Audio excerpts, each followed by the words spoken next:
In Matthew chapter 6, verse 15 says, "But if you do not forgive others their sins, your Father will not forgive your sins."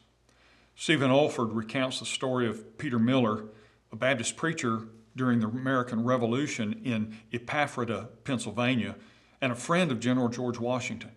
Michael Whitman, a local man who frequently antagonized Miller, was sentenced to death for treason. Upon hearing this, Miller walked 70 miles to Philadelphia to ask Washington to spare his enemy's life.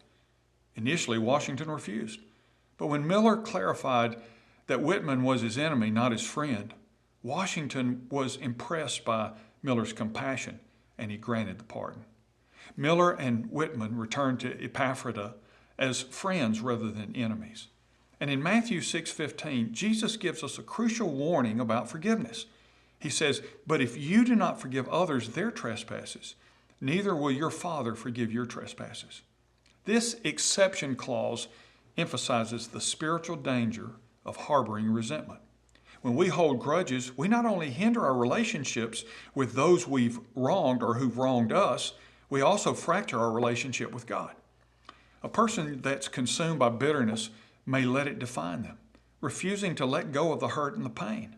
This passage does not imply that everyone who experiences anger faces eternal punishment, but it does warn us that those who refuse to engage in the process of forgiveness. And the truth is that forgiveness is as much about freeing ourselves as it is about forgiving the other person.